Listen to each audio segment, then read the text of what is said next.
Donc, merci d'être si matinaux pour parler du cloud computing on a intitulé cette table ronde Ma télé dans le cloud.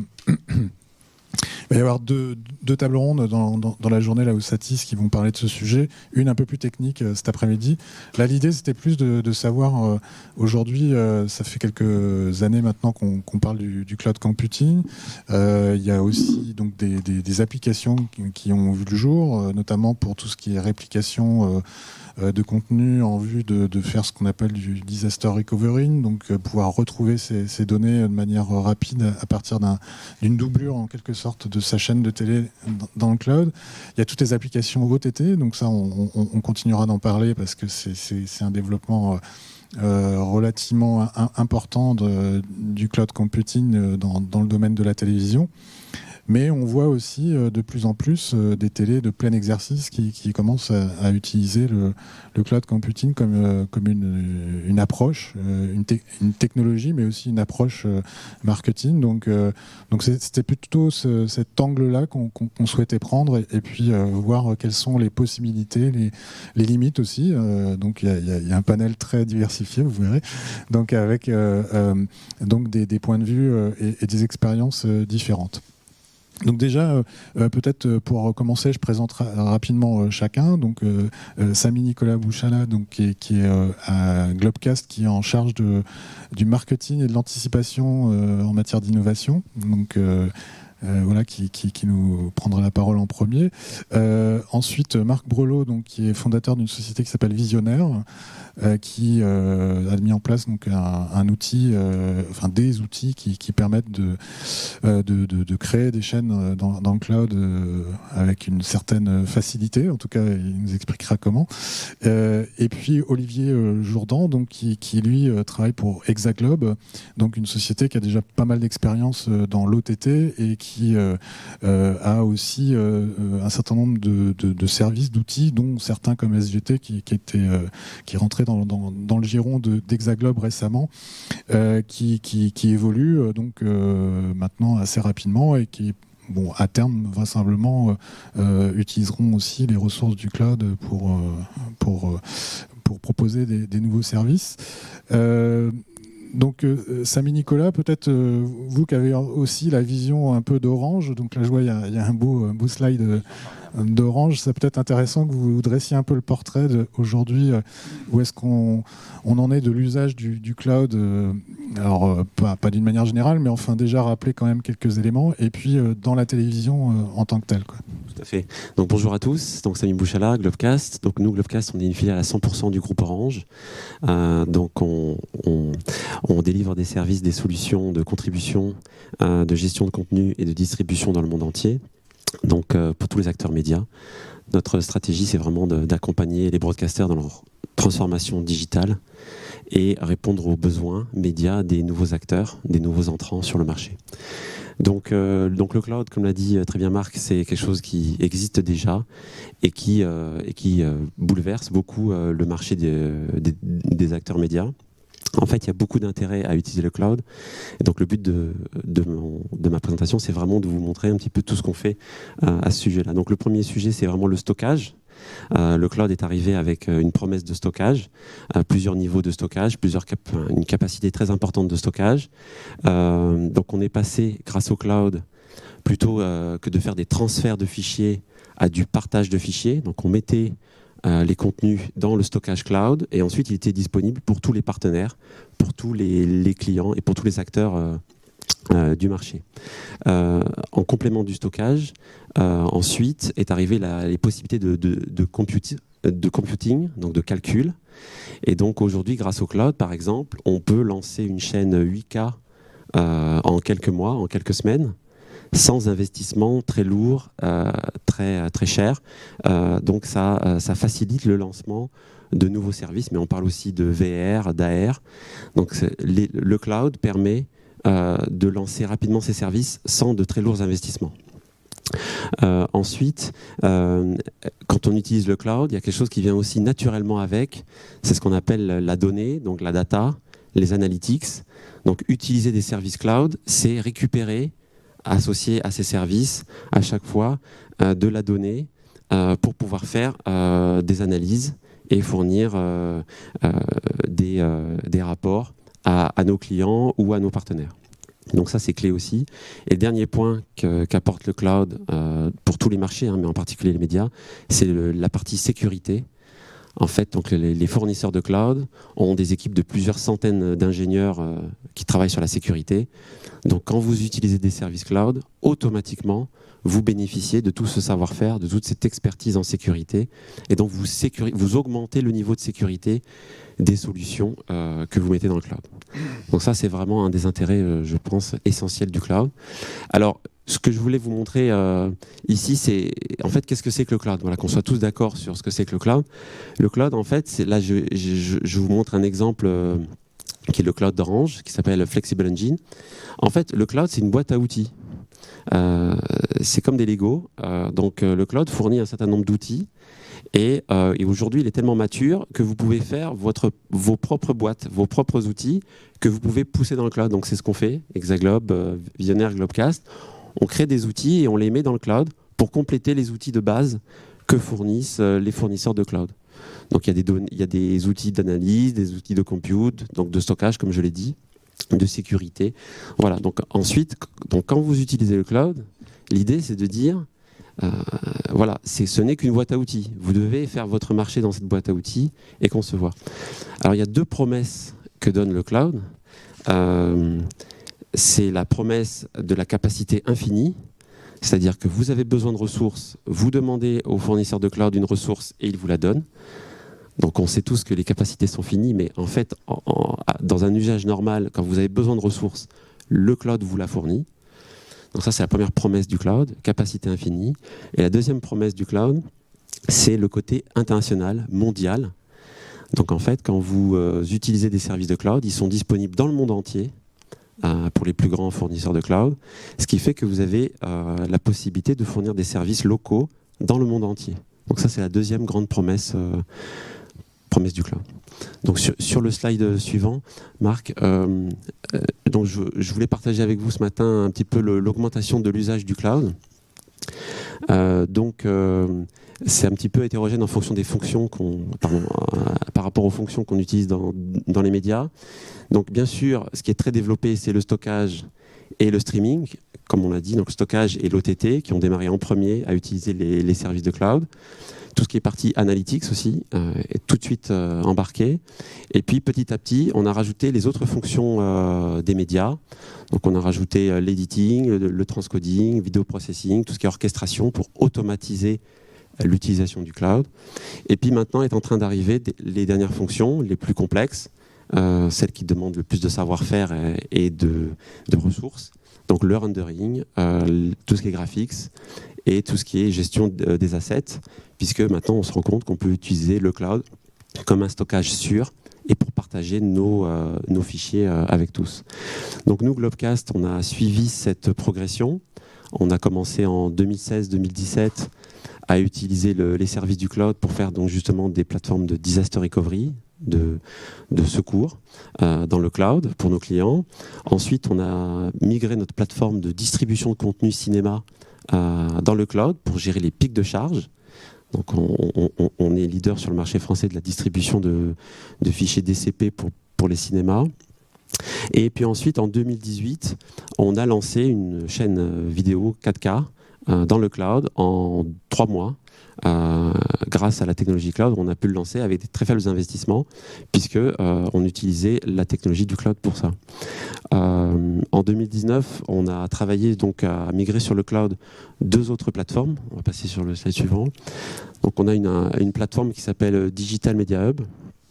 Donc c'est une plateforme qui vise à répondre aux besoins des acteurs événementiels et sports pour la diffusion d'événements live, d'événements sportifs ou news.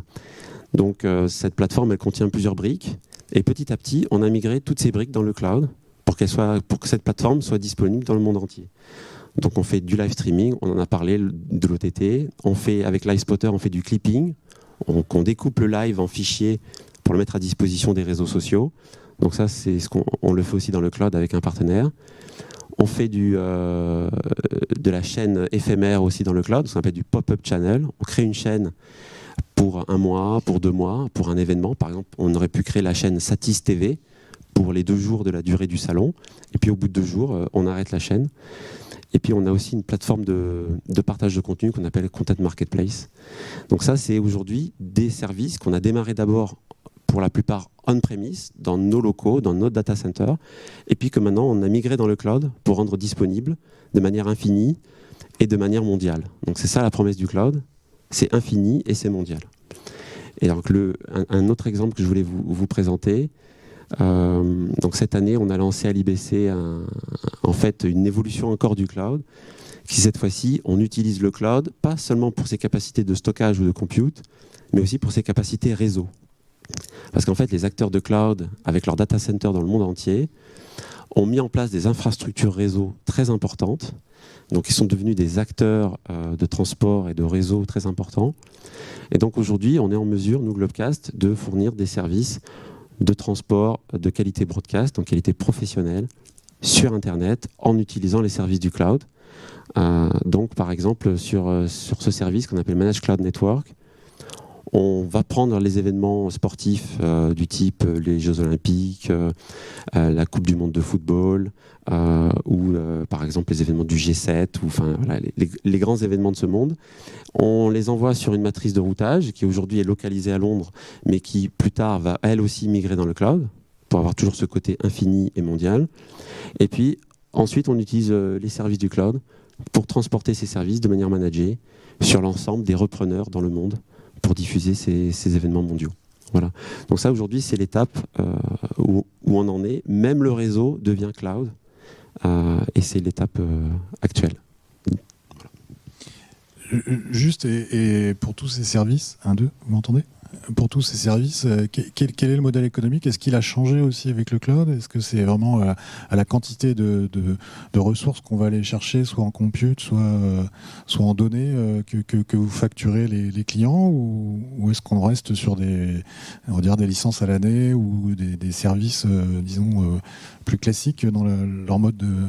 Alors tout à fait, c'est un des grands avantages donc, du cloud, c'est qu'on passe d'un mode investissement d'infrastructure à un mode utilisation de l'infrastructure, donc un mode je paye pour ce que j'utilise, et donc cet avantage que nous on a en tant que service provider, fournisseur de services, on le retransmet à nos clients. Donc nos clients ne payent que pour ce qu'ils utilisent. Et en fait, ce qui est très important aussi, c'est que ça permet de lancer les services plus vite.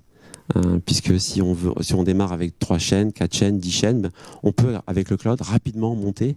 On n'a pas besoin de commander des équipements, de les faire livrer, de les installer. Ça monte beaucoup plus vite. Donc aujourd'hui, nous, quand on lance des nouveaux services ou des nouvelles solutions, elles sont tout de suite cloud ready. On s'assure que toutes les briques de notre solution peuvent être portées dans le cloud.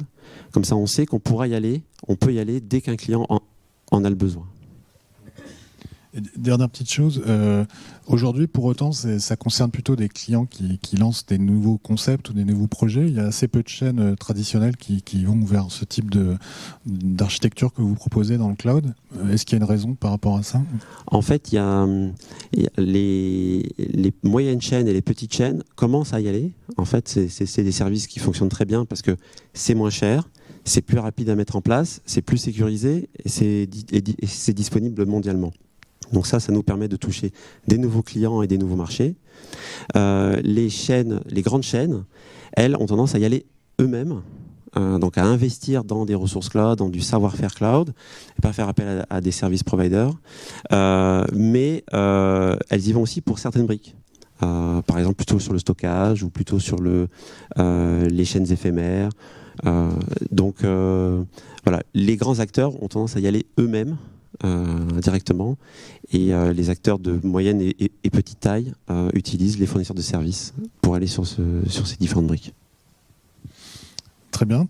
On va continuer sur un autre cas d'usage qui est assez différent. Bonjour. Donc, Visionnaire, vous êtes plutôt ce qu'on pourrait appeler une start-up encore aujourd'hui, je pense. Vous êtes une société récente donc, qui s'est positionnée sur le cloud pour proposer donc, à des acteurs qui n'ont pas aujourd'hui forcément de chaîne, notamment dans le domaine de la radio, mais pas que. Vous nous expliquerez qu'il y a d'autres marchés intéressants. Leur proposer de créer des chaînes de plein exercice en leur mettant à disposition un outil qui permet vraiment de s'interfacer avec plus de simplicité, parce qu'on est quand même dans des domaines où il y a une notion de complexité pour aller installer une chaîne aujourd'hui dans une plateforme cloud, quelle qu'elle soit. Donc expliquez-nous ce que permet justement les outils que vous avez mis en place pour des acteurs qui ne connaîtraient rien au cloud en quelque sorte et qui voudraient créer une chaîne de télé sur une plateforme cloud, quelle qu'elle soit d'ailleurs. Donc oui, vous m'entendez là ? Donc Marc Borlone, donc je suis président de la société Visionnaire. Alors on n'est plus vraiment une start-up puisque ça fait quand même longtemps maintenant qu'on a démarré, mais on est, disons, une petite société. Donc je suis content d'être là parce qu'on travaille maintenant avec, même en étant petit, on travaille avec des très grosses entre guillemets comme Globecast ou des moyennes comme Hexaglobe. Donc ça c'est un sacré changement finalement dans le monde des médias qui était finalement initialement constitué que de très très gros acteurs entre guillemets qui fournissaient des solutions hardware pour les médias avec des solutions informatiques qui correspondaient. Et aujourd'hui, on voit apparaître des toutes petites sociétés, enfin toutes petites, assez petites, qui proposent également des solutions et qui peuvent travailler avec des plus grosses sociétés comme Globecast, main dans la main, en partenariat pour diffuser des chaînes. Donc ça, c'est peut-être un des changements importants qu'a provoqué le cloud, si on peut dire. C'est que effectivement, comme tu l'as expliqué, tous les moyens de production initialement qu'on avait de production d'une chaîne de télé, en général les chaînes de télé voulaient l'avoir vraiment chez elles, dans leur studio, dans la régie, avec une régie de studio, une régie finale, etc. Donc on avait vraiment tous les serveurs qui étaient localisés dans la chaîne, et le cloud permet de ne plus avoir évidemment tous ces matériels-là et également tous les équipes de support nécessaires à maintenir ce matériel et à le faire évoluer. Et ça change quand même beaucoup de choses parce que les chaînes de télé se rendent compte que on passe d'un investissement lourd à un investissement mensuel. Et qu'il ne faut plus forcément avoir des équipes techniques spécialisées dans la gestion de serveurs, et elles peuvent se concentrer sur leur métier qui est finalement la production de chaînes de télé, la production de contenu, exactement. Et ça, je pense que c'est un vrai shift dans la mentalité des choses. Vous avez un exemple d'ailleurs par rapport à ça qu'on peut peut-être détailler, qui était donc une chaîne de radio en fait pour enfants qui petit à petit donc grâce oui, alors on peut donner peut-être un exemple effectivement on a accompagné un acteur qui s'est impliqué dans la radio depuis un certain nombre de temps, qui a fait une radio pour enfants qui s'appelle Radio Pitchoun. Et cette chaîne existe surtout dans le sud de la France, et puis maintenant elle commence à se démocratiser beaucoup en DAB+. Comme vous savez, la radio numérique commence à prendre un peu d'ampleur. Et quand je l'avais rencontré, je lui ai proposé, je lui ai dit, si tu produis déjà avec des outils une chaîne de radio, peut-être que c'est, pourquoi pas, le moment également, avec la même force de production, d'aller également vers de la télévision. C'est un petit peu finalement la stratégie BFM, c'est la stratégie d'un certain nombre de gros acteurs de faire de la radio et de la télé en même temps, avec les mêmes moyens de production. Et il a dit, est-ce que c'est possible ? Il a posé un dossier au CSA et il a obtenu effectivement la possibilité d'avoir une chaîne qui s'appelle TV Pitchoun, du coup maintenant, qui est diffusée avec Globecast sur un certain nombre d'autres acteurs comme les Box Orange, SFR, Free, et peut-être, j'en oublie, peut-être Bouygues bientôt, ou je ne sais plus dans quel sens c'est, et d'autres acteurs, Monaco Télécom, etc. Et il avait strictement, au départ, aucun moyen, et il n'avait pas du tout l'intention de développer un data center chez eux avec des serveurs, etc. Donc c'était impossible. Donc on l'a complètement accompagné en lui fournissant les outils de diffusion nécessaires à créer une chaîne de télé. Et cette chaîne de télé, maintenant, étonnamment, personne ne croyait forcément à son projet au départ. C'était un peu ambitieux quand même. Hein. Et maintenant, ils sont à un peu plus d'1 million de spectateurs par mois, donc ce qui est quand même très bien. Je crois que ça fait du 0,2, 0,3 points d'audience, ce qui est quand même assez étonnant pour une chaîne qui a été créée à partir de rien, avec simplement se focaliser sur le contenu, sur qu'est-ce que j'achète comme... pour les enfants, c'est des dessins animés, c'est des petites séries, c'est des choses un peu comme ça, et un petit peu de production locale, qui font eux-mêmes, type Récréa 2 de l'époque, pour ceux qui connaissent. Et donc ils essaient de retrouver un petit peu cette ambiance-là, et je trouve que ça donne quelque chose d'intéressant. Et donc, qu'est-ce que vous leur avez fourni comme outil et comme accompagnement pour permettre de lancer leur chaîne, sachant qu'ils n'avaient pas d'outils d'automation, ils n'avaient pas ils sont partis vraiment de rien, d'une page blanche, quoi, quasiment. Ils sont partis d'une place blanche, donc ils n'avaient rien. Donc effectivement, nous, on a un petit peu comme Globecast et comme Hexaglobe, un certain nombre d'outils qu'on a vu un petit peu peut-être là, qui permettent la production d'une chaîne de télévision. Alors, nous, on est une petite société, donc on n'a pas l'intégralité de tous les outils que peuvent peut-être avoir Hexaglobe ou que peuvent peut-être avoir Globecast. En asset management, par exemple, on n'a pas tant de choses que ça.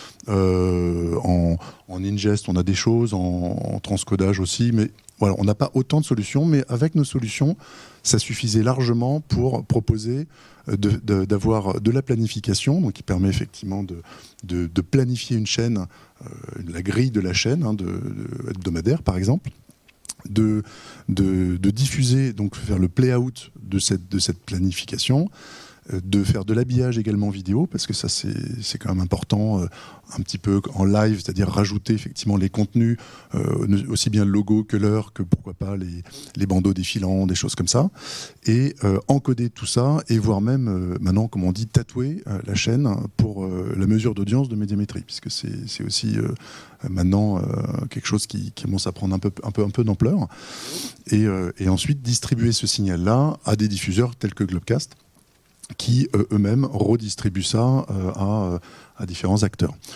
Finalement, toute cette solution-là, on leur a fourni sur des serveurs en cloud. Ils ne savent pas du tout où c'est situé, effectivement. Nous, ce qu'on leur propose, c'est que ça marche 24/24. Ils n'ont pas à s'en soucier. Évidemment, on a des stratégies de sécurisation, c'est-à-dire avec un signal nominal et un signal secours, pour que si, bien sûr, notre serveur nominal qui est situé quelque part, même nous parfois on ne sait pas où, tombe en panne, bien sûr le secours prend la main directement dessus. Donc on a exactement les mêmes stratégies de protection que ce qu'on trouvait dans les chaînes classiques initialement avec nominal secours. La notion de fiabilité, on y reviendra peut-être, elle est quand même importante pour les broadcasters. Dans le cloud, vous trouvez toutes les garanties suffisantes. C'est vraiment du cloud public, et malgré le fait que ce soit du cloud public, vous aviez toutes les garanties pour qu'il y ait une continuité de service. Enfin, vous avez trouvé des solutions de ce point de vue-là ? Alors, il y a plusieurs questions en même temps, mais effectivement, je vais essayer de répondre à tout ça, si je peux.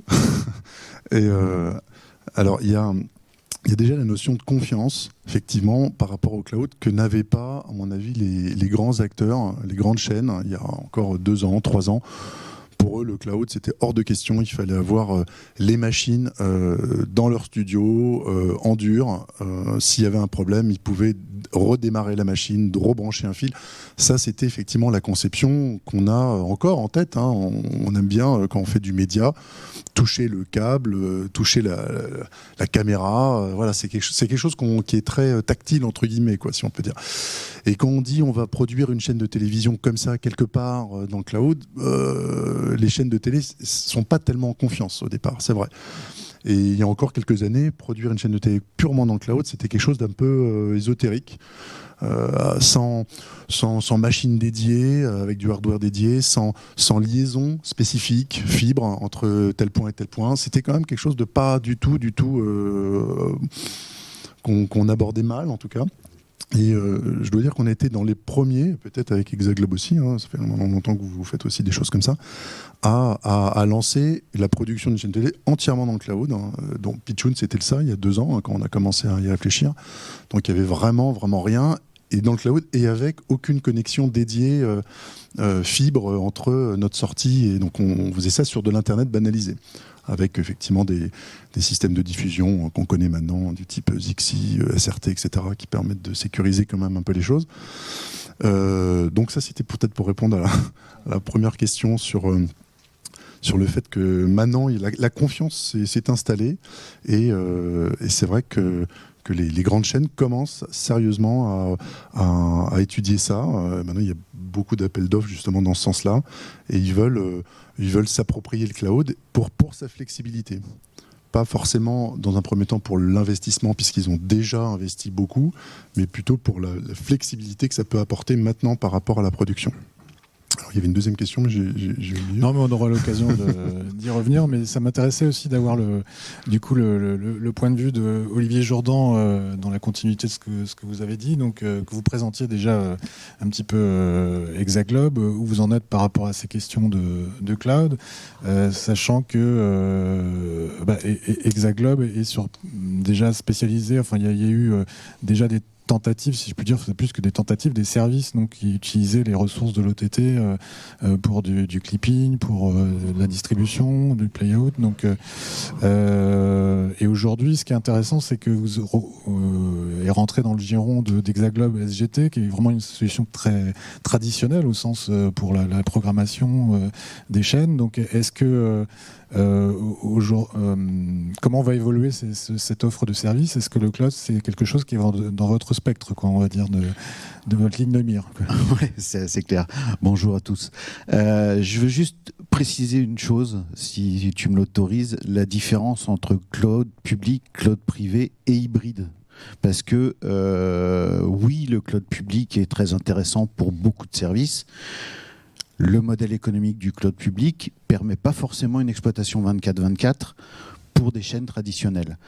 Le cloud privé, lui, demande une certaine expertise aux entreprises pour pouvoir mettre en place, je suppose que vous, c'est un cloud public, mais donc c'est un cloud privé que vous avez développé. Tout à l'heure, j'entendais que c'était facile, le cloud. Non, c'est pas facile. C'est-à-dire qu'on déplace les compétences techniques en disant on ne fait plus de hardware vers des compétences réseau. On imagine qu'on n'a plus besoin d'administrateur système jusqu'au moment où peut-être ça dérape. Donc oui, il y a beaucoup d'avantages. Attention au fait qu'on oublie un petit peu que si à un moment donné il y a une problématique, c'est encore plus compliqué à maîtriser. Enfin, je veux juste aussi souligner à ce moment-là la problématique géopolitique. On a dit qu'on était un petit peu plus technique. Aujourd'hui, il y a deux très grands clouds. Un français, enfin plusieurs français, dont Globecast fait partie, j'imagine bien. Mais quand on parle de cloud, bien souvent, on entend États-Unis ou on entend Chine, sachant que la Chine est très avancée là-dessus. Le cloud chinois est très avancé. Oublions pas que demain, ça peut se couper sur n'importe quelle décision. Donc moi, j'aurais tendance à dire, je prends une casquette un petit peu technique avant de revenir sur Hexaglobe, j'aurais tendance à dire attention à ça, attention au fait d'utiliser des outils ouverts, typiquement des API ouvertes qui permettent justement de ne pas être marié avec un fournisseur. Parce que ça peut coûter cher. On parlait du stockage tout à l'heure. Pour tous ceux qui ont essayé de faire des tableaux Excel pour comprendre combien coûtait le stockage dans le cloud, si vous avez oublié la ligne upload et la ligne download du stockage, à la fin de l'année, quand vous allez faire vos calculs, vous allez avoir perdu beaucoup d'argent là-dessus. Donc c'est intéressant de voir ça. Donc ça, c'était pour un petit peu la partie technique. Ensuite, si je reviens à Hexaglobe... Oui, parce que les limites, on va en parler aussi. Voilà, excuse-moi. Si je reviens sur Hexaglobe, nous, on est un pure player de l'OTT, c'est-à-dire qu'on fournit toutes les briques middleware pour faire de l'ingest jusqu'au delivery, en passant par le media asset management, le data analytics, l'ad insertion, j'en oublie, le vidéo clipping évidemment. Donc on est capable de fournir tous les outils dans le cloud pour pouvoir gérer une chaîne OTT. On a effectivement acheté SGT l'année dernière, au mois de mars, en disant, et la vision de l'entreprise, c'est de dire on va marier le broadcast et l'OTT. C'est-à-dire que moi, depuis les années 2000 que je fais du streaming, j'ai toujours considéré que l'IP, c'était un tuyau supplémentaire. On le voit arriver, parce que Globecast était historiquement du satellite. L'IP, c'est un tuyau supplémentaire. Il faut bien garder ça en tête. Donc, quand on a acquis SGT, on a acquis un savoir-faire énorme des chaînes de télé premium avec Veda. Veda, c'est une solution, alors j'ai envie de dire, c'est presque une solution cloud, parce que c'est une solution qui pilote tous les équipements possibles et imaginables dans une chaîne de télé, qu'elle soit dans le cloud, et on a déjà des interfaces, ce qu'on appelle des drivers chez SGT qui permettent de piloter du stockage, par exemple, qui permettent de piloter de l'ingest. On peut mettre nos playout dans le cloud, effectivement, on avance là-dessus. Et donc fournir des solutions mixtes sur du cloud hybride en disant oui, si moi je veux mon playout 4K dans mon CDN et pour pouvoir démarrer, oui. Par contre, il y a un certain nombre de services que je peux décaler, ou alors je peux mettre mon disaster recovery dans le cloud parce que j'ai une copie dans un cloud privé. J'ai une copie dans un cloud public de ce que j'aurais dans un cloud privé. Et du coup, très rapidement, on est capable d'allumer notre disaster recovery, que ce soit en active-active, puisque ça, c'est un peu le savoir-faire de SGT, de dire s'il y a un noir antenne, c'est juste pas possible. Dans la culture de mes collègues de chez SGT, moi je viens du monde de l'OTT, le noir antenne, c'est juste pas possible. Dans le monde de l'OTT, on n'aime pas ça, mais les clients, quand ça saccadait il y a quelques années, ils disaient ça saccade, mais c'est pas la même culture. Donc voilà. Aujourd'hui, oui, pour répondre à ta question, Hexaglobe, le groupe Hexaglobe, c'est vraiment ce mariage du linéaire et du linéaire broadcast et de l'OTT en disant on va prendre le meilleur des deux mondes pour accompagner justement cette transition, parce que faut imaginer qu'on va pas migrer un Canal+ en 3 minutes complètement dans le cloud. En revanche, un certain nombre de services peuvent éventuellement être soit en débordement, soit en secours dans le cloud. Très bien. Sur la question il y a deux questions, mais sur le choix du prestataire en matière de cloud, c'était intéressant ce que tu disais. Il y a à la fois des choix économiques, parce que effectivement, il faut bien évaluer combien ça coûte dans la durée de s'installer sur telle ou telle plateforme. Ça m'intéresserait aussi d'avoir votre point de vue là-dessus, parce que je sais que sur un projet, par exemple, vous aviez changé de prestataire pour justement ces raisons. Vous vous êtes rendu compte que la facture commençait à être très élevée. Oui, c'est vrai que là on aborde effectivement le fameux cloud privé public. Alors moi, c'est vrai que j'utilise d'autres termes que ces termes-là qui peuvent porter à confusion, je trouve, privé-public. Je préfère dire le cloud dédié pour le privé. Donc effectivement, on a des ressources qu'on a attribuées spécifiquement à nous et qu'on utilise et qu'on gère. Et le cloud privé, on peut peut-être plutôt dire que c'est le cloud mutualisé, c'est-à-dire qu'on a des ressources publiques, des ressources. On a perdu tout le monde. J'ai perdu tout le monde. Donc le public, c'est mutualisé. Donc effectivement, on a des ressources qui sont partagées avec plusieurs personnes et donc les deux ont des plus et des moins, bien sûr. C'est vrai, comme ce que tu disais, pour la production, je dirais, de chaînes 24/24 qui tournent en permanence, la consommation aussi bien de bande passante, de CPU et de disques durs est quasiment constante dans le temps. Donc là c'est plus pertinent, enfin pour l'instant à notre niveau, d'avoir du cloud dédié, donc privé. Et par contre, si on fait des chaînes événementielles, si on a des usages très discontinus dans le temps ou de durée courte, là, le cloud mutualisé public a un sens, puisque effectivement, on achète de la ressource, on l'utilise et on la libère. Ce qu'on ne peut pas faire effectivement dans le cloud privé, puisque souvent les ressources, il faut les louer ou les acheter entre guillemets par mois, voire par année. Donc on ne peut pas se permettre cette flexibilité-là. Donc c'est vrai que les deux ont un intérêt. Et souvent on parle maintenant bien sûr de cloud hybride, qui permettent de mixer les avantages de l'un et les avantages de l'autre. Alors ça demande aussi quand même de la machinerie à mettre autour et puis des compétences. Hein. C'est vrai que peut-être que Globecast va en parler aussi, mais souvent les vendeurs de cloud vendent bien sûr cette compétence-là d'associer différents clouds avec des couches, je dirais, de services d'orchestration, des couches un peu diverses et variées.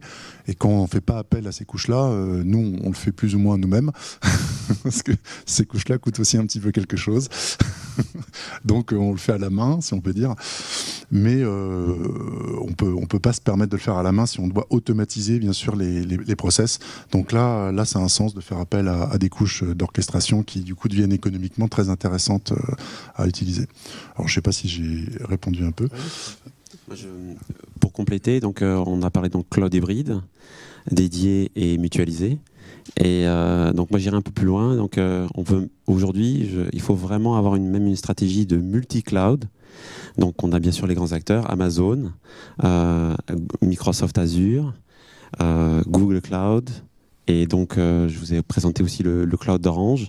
Donc ça permet d'être sûr de travailler avec les différents fournisseurs de cloud. Et par exemple, parce que si vous avez, justement, quand on s'est interfacé entre Visionnaire et Globecast, on s'est connecté pour le service Pitchoun dans le cloud. Mais moi, mon service n'était pas forcément dans le même cloud que vous. Et donc, on a réussi à connecter les deux clouds. Donc, en fait, il faut plus... au début, on a surtout commencé avec Amazon. C'était lui qui était le plus avancé, le plus précurseur. Mais maintenant, il faut vraiment avoir une stratégie multi-cloud et aussi avoir une stratégie de développer un petit peu des briques de cloud en interne, on-premise, parce que on n'est pas à l'abri quand même, on en parlait, d'une panne. Le cloud, ce sont des infrastructures techniques et je peux vous partager qu'en effet, il y a eu des pannes, il y a des pannes dans le cloud et parfois ce sont des pannes majeures. On a même perdu de souvenirs un continent. Voilà, on a perdu tout un continent chez Microsoft. Donc ça peut arriver. Donc c'est bien de savoir justement d'avoir prévu dans son architecture des backups. Donc c'est en fait le cloud est sécurisé, mais c'est aussi à nous de sécuriser au-dessus le design de ce qu'on va faire, comment on va agencer les différentes boîtes pour faire notre infrastructure. Donc il faut quand même sécuriser cette infrastructure. Si on peut être sur deux fournisseurs de cloud, c'est encore mieux. Parce que voilà, si on perd un fournisseur de cloud, il y a l'autre fournisseur de cloud qui est disponible. Donc voilà, je pense qu'il faut être très vigilant là-dessus. Et puis un point aussi que je voulais préciser, c'est que quand on utilise le cloud, quand on va vers le cloud, on a tendance à dupliquer ce qu'on faisait dans nos locaux on-premise, dans notre infrastructure. On dit voilà, j'avais ce serveur-là, ce serveur-là, ce serveur-là, je vais dans le cloud, je crée les mêmes serveurs dans le cloud. Mais en fait, c'est ce qu'il ne faut pas faire. Il faut revoir son process, il faut revoir son workflow, il faut revoir sa manière de travailler et ensuite implémenter cette nouvelle manière de travailler dans le cloud. Donc le fait d'aller dans le cloud, c'est aussi une formidable opportunité de changer sa manière de travailler. Donc d'optimiser son workflow, d'optimiser ses ressources humaines, de créer des nouveaux métiers, d'arrêter des anciens métiers. Et donc le fait d'aller dans le cloud, c'est aussi pour nos clients une possibilité de travailler différemment et d'emmener leurs employés, leur entreprise sur des workflows plus simplifiés, moins chers et optimisés. Là, on a parlé des grandes plateformes principalement anglo-saxonnes. Toi, tu parlais aussi des plateformes de cloud asiatiques. Est-ce qu'aujourd'hui, où est-ce qu'on en est ? Alors, vous nous avez présenté le cloud d'Orange. Oui, non, mais c'est peut-être intéressant quand même de s'arrêter 2 minutes et de dire, est-ce qu'aujourd'hui, il y a des offres vraiment alternatives qui sont viables pour le monde des médias, que ce soit chez Orange, chez OVH ? Je sais que vous avez aussi une partie de plateforme OVH que vous utilisez ou d'autres, je ne sais pas. Il y a Scaleway. aussi, qui est un acteur français qui est en pleine puissance en ce moment. Le cloud asiatique, c'est Alibaba qui est vraiment pertinent aussi. Pardon. Donc il faut garder tout ça en tête.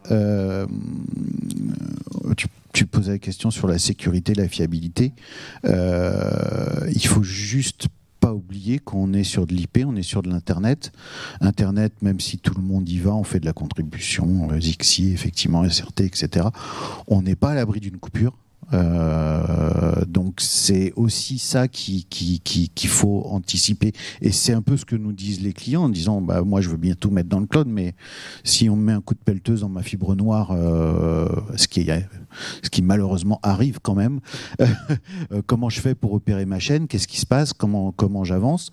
Effectivement, la cybercriminalité, on en parle tous les jours, donc les très grands acteurs sont effectivement prêts pour ça. Les acteurs un peu plus petits, peut-être pas forcément. Ça pousse pas forcément nos directeurs techniques de chaîne à se dire je vais tout mettre et je vais pas maîtriser l'infra. Et quand bien même ils vont le faire, à un moment donné, il va falloir aussi avoir les compétences. On parlait d'orchestration.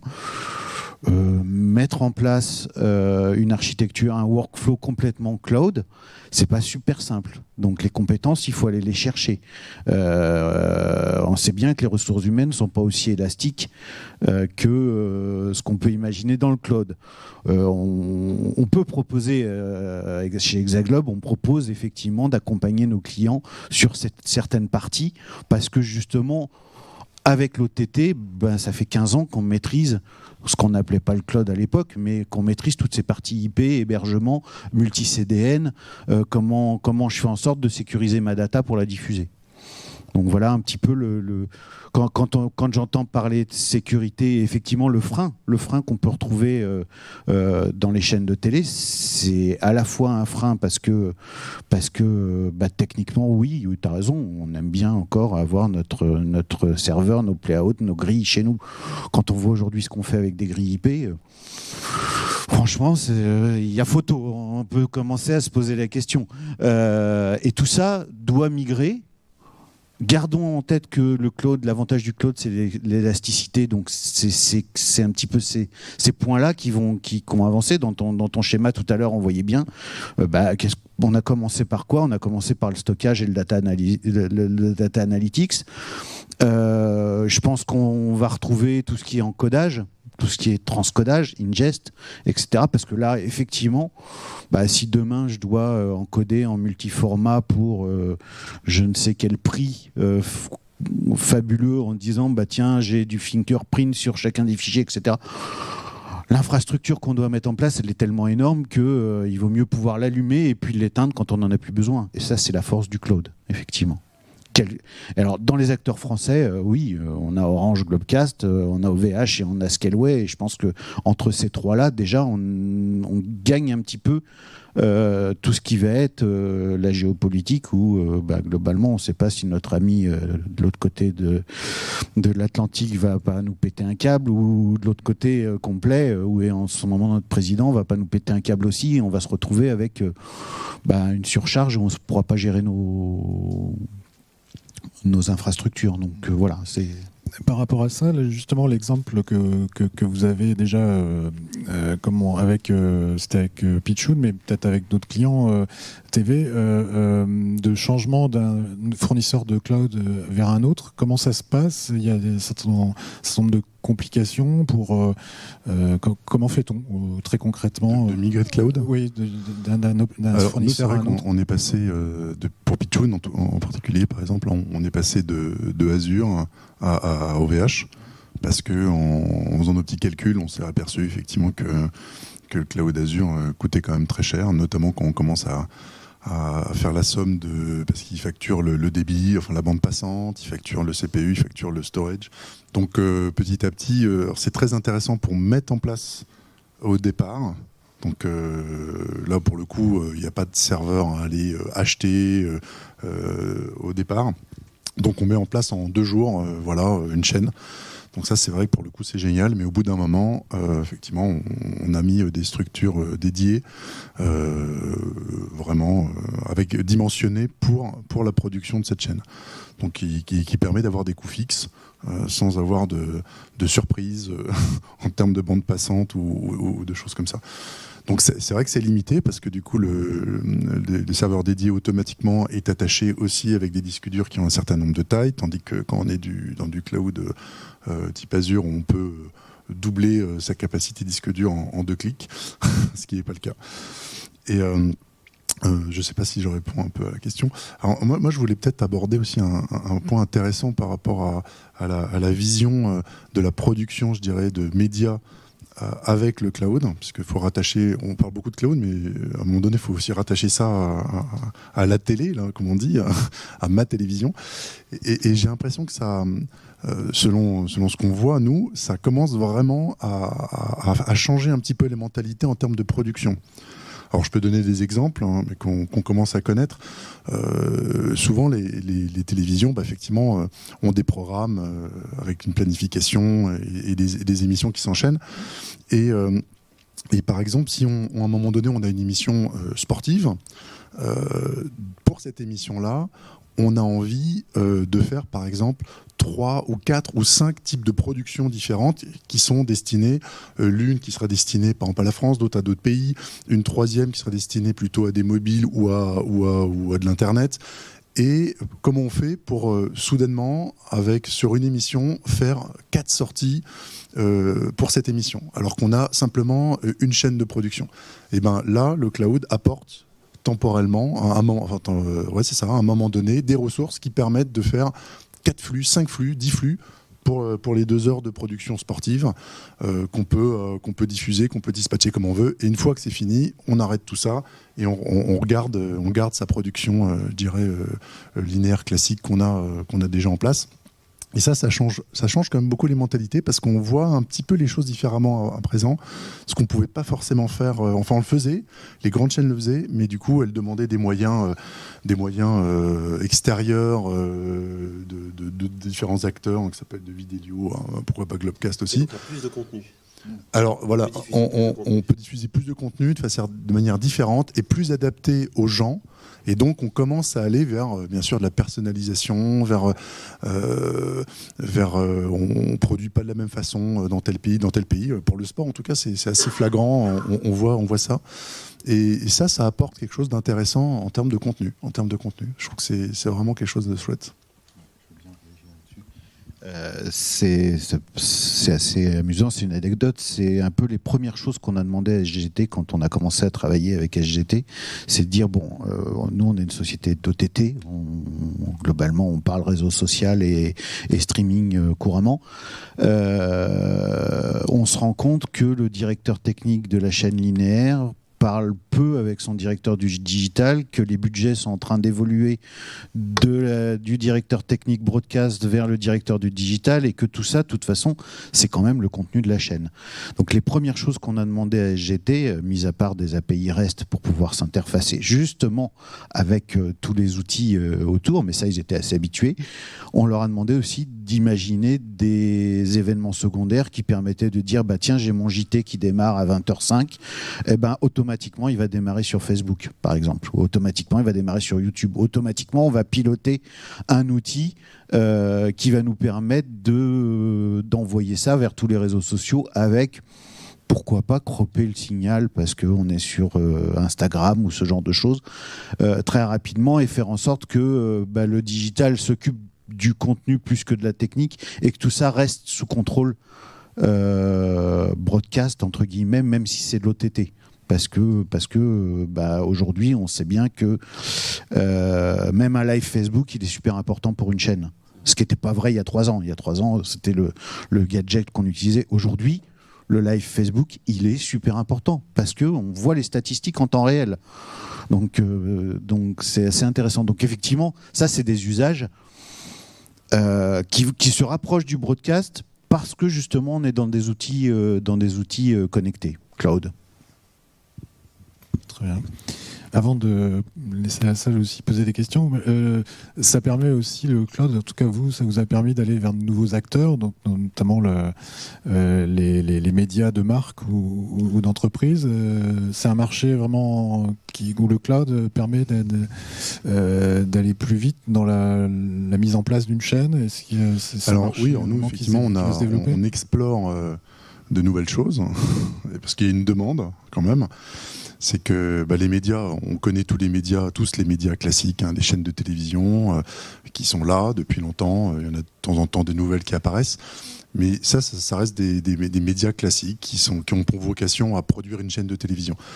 Et aujourd'hui, on a de plus en plus de demandes d'accompagner des sociétés, des entreprises, mais aussi des associations ou des fédérations sportives ou pourquoi pas d'éducation comme la Sorbonne, pour produire une chaîne de télé qui correspond à leur marque ou à leur valeur ou au message en tout cas qu'ils veulent diffuser. Alors la seule contrainte bien sûr pour commencer à se lancer dans une chaîne de télé type 24/24 comme une grande chaîne, c'est qu'il faut quand même un minimum de contenu. Si on a 2 heures de contenu, effectivement c'est difficile de faire de la production 24/24 où il y aura beaucoup de boucles. Hein. Ça va être très vite lassant. Mais à partir du moment où on a déjà un stock de contenu, ce qui est le cas finalement dans beaucoup d'entreprises, il y a énormément d'entreprises qui ont beaucoup de vidéos. On voit déjà sur YouTube, etc., des grandes marques qui ont beaucoup de vidéos. Nous, justement, on propose de les accompagner pour valoriser tous leurs médias et en faire une chaîne type 24/24 qui a un sens, qui a une thématique. Et du coup, on va pousser un petit peu à la création de chaînes thématiques fortes avec des valeurs. Alors on peut dire, EDF peut très bien faire une chaîne sur l'énergie, Veolia une chaîne sur l'environnement, les fédérations sportives une chaîne sportive qu'on n'a pas. On a le golf et le cheval, mais on n'a pas, je sais pas, le curling. S'il y en a qui adorent ça, malheureusement, on n'a pas de chaîne 24/24 de curling. Hein. Enfin, je sais pas, en France en tout cas. Mais une chaîne sur la Sorbonne qui rediffuse effectivement des débats, je pense que ça peut être intéressant. Il y en a même qui me parlaient de chaînes sur le yoga, maintenant on parle des chaînes de société en tout genre. Je pense que les entreprises ont la possibilité de se positionner maintenant comme étant des acteurs qui portent des messages d'information, de thématiques fortes qui correspondent à leurs valeurs. Elles ont les moyens de financer ça, indépendamment d'une logique d'une chaîne classique où la logique c'est de faire du divertissement ou de faire du contenu pour mettre effectivement de la publicité et se rémunérer sur la publicité. Là, les entreprises peuvent trouver un moyen de communication différent et un moyen de rémunération autre. Et donc voilà, donc on essaie de proposer nos solutions et nos outils pour accompagner les chaînes dans ce sens-là. Les chaînes, enfin les entreprises plutôt, je confonds. Par rapport à ce qui arrive aussi, moi ce que je voudrais partager avec vous, c'est un petit peu parce que le cloud continue à évoluer, il continue de grandir, donc la maturation continue. Donc ce qu'on voit arriver maintenant sur le marché, c'est des frameworks standards. Donc c'est justement pour faciliter le passage d'un cloud à un autre cloud. Donc c'est pour faciliter la stratégie multi-cloud. Donc vous développez sur ce framework qui consomme un peu de ressources à chaque fois, mais au moins si vous voulez passer d'un cloud à un autre ou faire communiquer plusieurs clouds, ce sera de plus en plus facilité en 2020. Ce qu'on voit aussi arriver, c'est de nouvelles fonctions dans l'ensemble des fonctions disponibles. Donc là, maintenant, les fonctions pour l'année prochaine, c'est tout ce qui est machine learning et intelligence artificielle. Donc ça, c'est des fonctions qui vont être disponibles dans le cloud. Donc on va pouvoir utiliser de manière à l'acte, donc as a service. Donc on n'aura pas besoin d'investissement majeur en GPU, en gros serveurs pour faire du machine learning. Donc ça, c'est quelque chose qui va être de plus en plus utilisé dans les médias. Ce qui arrive aussi l'année prochaine, c'est la 5G. Donc la 5G, le nouveau réseau, arrive mi-2020. Alors c'est ce qu'on appelle la première phase du réseau 5G. Alors je vais vous dire pourquoi il y a un lien avec le cloud. C'est que donc la première phase du réseau 5G, ce sera un réseau uniquement radio 5G, avec des nouvelles fréquences, plus de bandes passantes. Mais en 2021, il va y avoir le réseau... Le cœur de réseau va passer en 5G. Et dans le cœur de réseau 5G, en 2021, il y a du Edge Cloud dans le réseau. Donc c'est la possibilité de déployer vos services, vos fonctions, vos outils, pas dans un cloud centralisé ou global, cette fois-ci, mais dans des clouds très spécifiques, en edge, en bout de réseau, au plus près de vos abonnés, au plus près de votre audience, au plus près de vos clients. Donc on va arriver en 2021 par là à un cloud hiérarchisé avec un cloud central et des clouds à l'edge. Donc ça, c'est la promesse du réseau 5G qui apporte ça. Donc dès maintenant, quand on développe des solutions cloud, il faut penser à cette hiérarchie de cloud qui va arriver d'ici 2 ans. Et le dernier point que je voulais dire aussi, une petite anecdote, c'est que aujourd'hui, il y a un service qui n'existe que dans le cloud, enfin qui va exister là dans quelques semaines, qui sera que dans le cloud, que vous ne pouvez pas acheter. C'est tellement cher qu'on ne peut pas l'acheter. C'est l'ordinateur quantique. Donc IBM va ouvrir en mode cloud le plus gros ordinateur. Non, c'est IBM. C'est IBM qui va ouvrir son premier ordinateur quantique en mode cloud. Il fait 53 qubits. Ça veut dire qu'il est 53 millions de fois plus fort que les plus gros ordinateurs d'aujourd'hui, mais pendant seulement 100 microsecondes. Donc c'est juste pour dire qu'aujourd'hui, on ne peut pas acheter cet ordinateur. Donc aujourd'hui, cet ordinateur a plein de promesses pour plein de marchés, dont les médias. Mais on peut l'utiliser par contre en mode cloud. Donc aujourd'hui, ce qu'il faut bien comprendre, c'est qu'il y a des choses qui vont bientôt être disponibles uniquement que dans le cloud. Vous ne les trouverez pas ailleurs, vous ne pourrez pas les acheter, les mettre dans des serveurs. Ce sera uniquement disponible en mode cloud. Donc c'est vers là où on va. Des services uniquement disponibles dans le cloud. C'est pour ça qu'il faut de plus en plus développer nos fonctions dans cette infrastructure. Justement, ça me donne une question qui me vient, c'est est-ce que les fournisseurs français, pour le coup, sont aussi, on va dire, à jour par rapport à ce que vous disiez, machine learning, intelligence artificielle, enfin ce type de fonctionnalités sont aussi disponibles sur le service Flexible Engine d'Orange. Sur Flexible Engine, il y a des GPU, donc des GPU de la marque Nvidia, qui tournent sur les serveurs fournis par notre prestataire de cloud. Et donc sur Flexible Engine, il y a la possibilité de faire du machine learning, du deep learning et de développer, de faire grandir des intelligences artificielles sur ce réseau. Mais encore une fois, l'Asie et les Américains sont très en avance. Donc on grandit, on grossit. Il n'y a plus de cloud souverain. Le cloud souverain, c'était la promesse de CloudWatt. Mais aujourd'hui, il n'y a plus de cloud souverain français. Donc c'est l'État, parce qu'aucun acteur de l'État n'achetait de cloud souverain. Ils achetaient tous de l'Azure et de l'Amazon. Donc à quoi bon avoir un cloud souverain si derrière, aucun acteur officiel ne l'utilise. Donc je pense que c'est important, je suis d'accord avec Olivier, c'est important d'avoir un cloud européen, avoir des acteurs pour ne pas mettre toutes nos données chez des acteurs tiers. Je pense que c'est important. Ouais, je voulais juste ajouter une chose sur la partie machine learning, deep learning, IA, etc. On entend beaucoup parler. Ce qui compte, c'est les données. Donc, c'est la profondeur de données.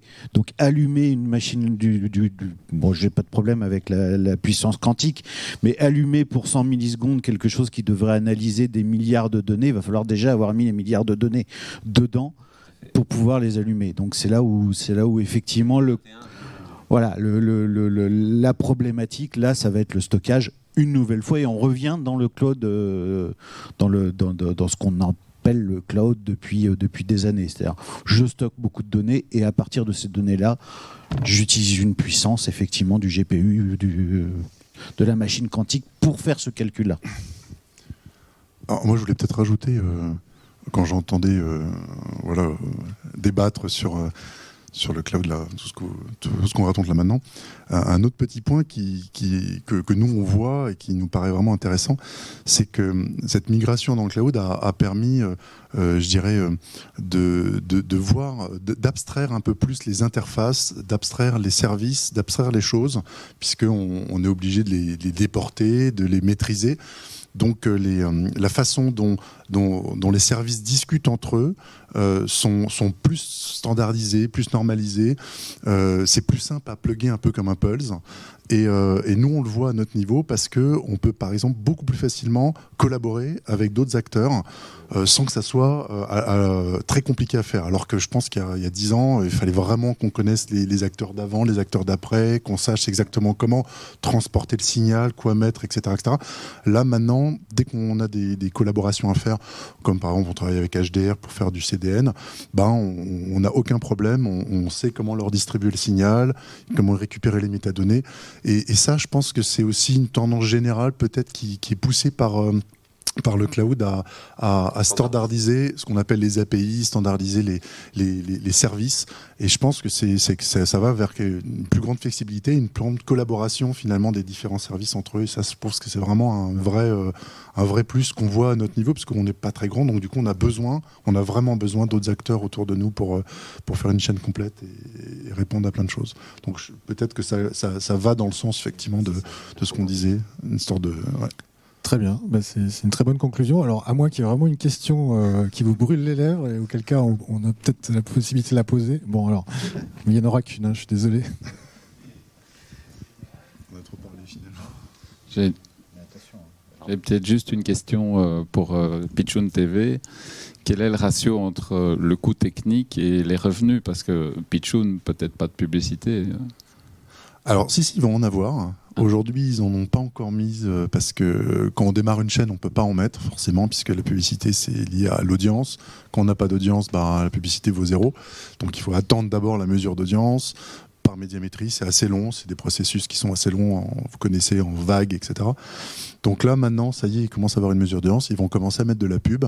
Ils veulent trouver une stratégie publicitaire qui soit un petit peu disruptive par rapport à ce qu'on voit dans des chaînes où on a des tas de spots qui s'enchaînent, qui sont quand même assez pénibles finalement. Personne n'aime autant que ça la pub. Donc là, ils veulent trouver bien sûr des pubs liées à la thématique enfant, mais quelque chose peut-être un peu différent dans la façon de faire. Alors je le connais pas parce que du coup nous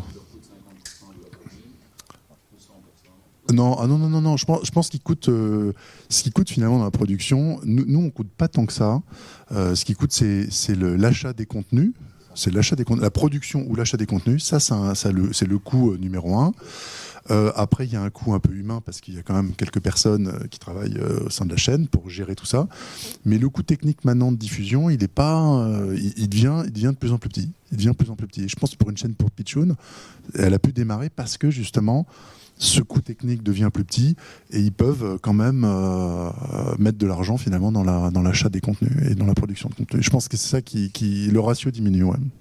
Et une chose d'ailleurs qu'on n'a pas forcément dite, c'est qu'avec le cloud, on peut aller très rapidement vers une audience mondiale, donc ça a été un peu dit, mais qui permet justement d'amortir, enfin en tout cas de trouver un marché.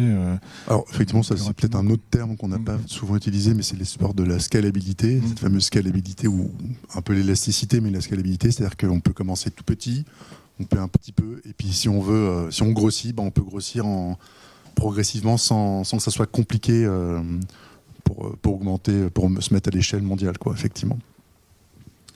Bon, on va s'arrêter là, je suis désolé, mais en tout cas merci aux intervenants qui ont vraiment joué le jeu des questions-réponses de manière très transparente, donc je leur remercie.